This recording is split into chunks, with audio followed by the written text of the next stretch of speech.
Are you going to the Singapore Grand Prix for the first time? Are you looking for any helpful information or tips and tricks on how to actually navigate the Singapore Grand Prix from someone who's actually done it before? Hi, my name is Lauren. I have been to 4 Grand Prix so far, 3 in Australia, 1 in Singapore, and I will be at the Singapore Grand Prix later this year. By no means am I an expert on actually going to a Grand Prix. However, these are just some of the things that have actually helped me before whenever I've gone to a Grand Prix. Hello from the future. I just wanted to actually come on here before this video starts and just do a minor announcement here, but just a bit of also advertising. If you have the social media platform that goes FB, I am actually a moderator on a group called Singapore F1 Grand Prix Tips and Advice. It is the largest Singapore Grand Prix related group on the FB platform, and I have a little bit of a minor announcement. I was recently made a moderator on now,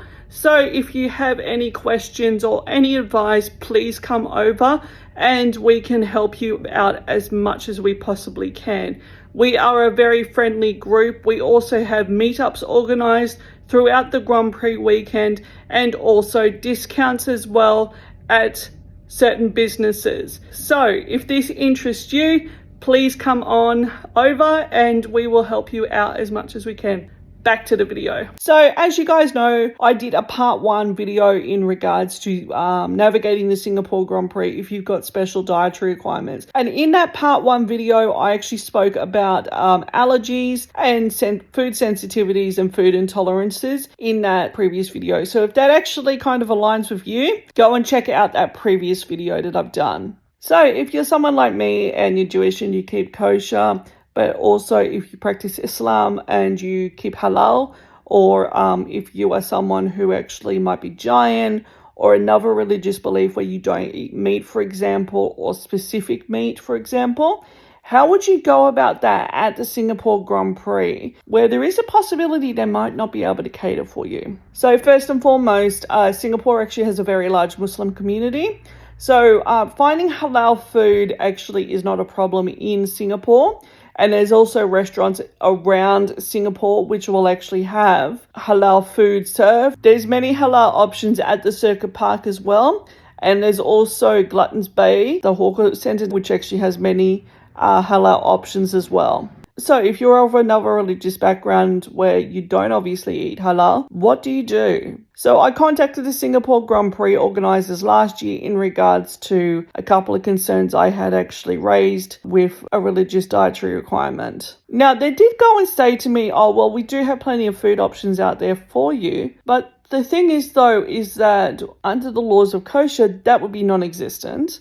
And with FP1 and FP2 falling kind of in the betweens of Shabbat and ending after FP3, you wouldn't be able to actually eat anything at the track because you wouldn't be able to purchase it, right? So if you are Jewish and you're looking for somewhere to actually eat, particularly for Shabbos, I would highly suggest getting your own food and having a meal back at your hotel room, even if it's just a couple of sandwiches, because unfortunately there is just nothing for people who do keep kosher. Now, also the other thing about keeping kosher in Singapore, slightly harder. Now, there are 2 options that you can use to your advantage here. Number 1, you can actually bring up to 5 kilograms of processed food into Singapore. So that means things that are not fresh fruit and vegetables or meat or seafood, for example. Somebody like myself, I dehydrate all my meals and then I rehydrate them into a thermos. And then also on Shabbos, I will be pre-preparing some sandwiches and making sure that they are ready for me to eat on Shabbos as well. But number 2, there is actually a kosher supermarket in Singapore. This is within the Jacob Bellis Centre within Singapore, and you'll be able to actually purchase anything from noodles that you can actually put hot water into, up to fresh meat, halal of Israel, dairy, and also fixings to actually make a meal as well. They do actually have halal, Judaica, and also grape juice or wine if you are actually using that for blessings for Shabbos as well. It is actually a pretty small supermarket. However, it is actually a good plan B, particularly if you are trying to keep kosher whilst on holiday, and also if you're not able to bring food into Singapore with you.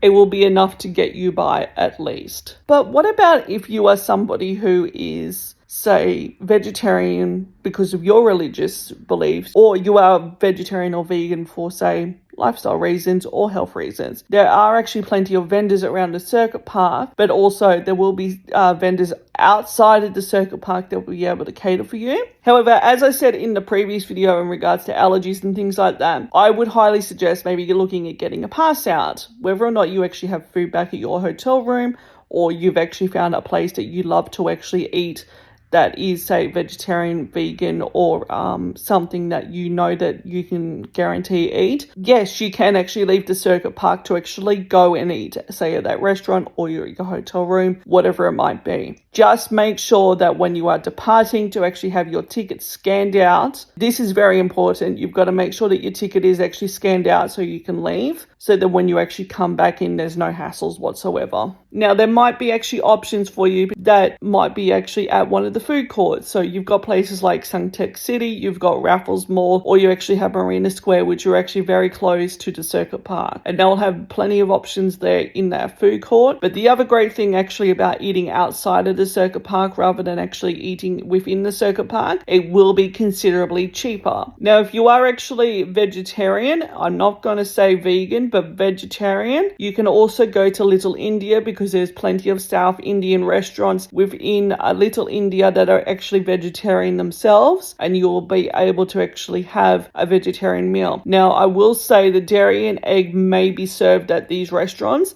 so if you are actually vegan or you're vegetarian but just don't eat, say, either egg or dairy, just make sure that you let the staff know that you don't eat either, and they'll try and cater to you the best they can. Now, if you are someone who is actually giant, I would highly suggest bringing your own food into Singapore with you that you know that you can actually eat. Again, like I've said, you can bring up to 5 kilograms of food into Singapore, so long as it's actually processed and it's not fresh meat, fruit and vegetables, or seafood. And particularly, like I've mentioned about South Indian restaurants that actually can cater for you. However, a lot of them do use potato, carrots, and also onion as well, which I know that is actually against giant beliefs. So particularly if you are actually giant, I would highly suggest bringing your own food in with you. Of course, I know that I'm not catering for everyone here, but this is just some of the things that have actually helped me. I definitely know that a lot of people with special dietary requirements do know how to manage travel themselves, whether or not it's bringing their own food into that particular country with them, or they do actually stake out and do as much research that they can before they actually depart for that country. So I do hope that this information I've given you over the 2 parts has been of some help for you, and I hope you actually have happy travels and a safe and great Singapore Grand Prix.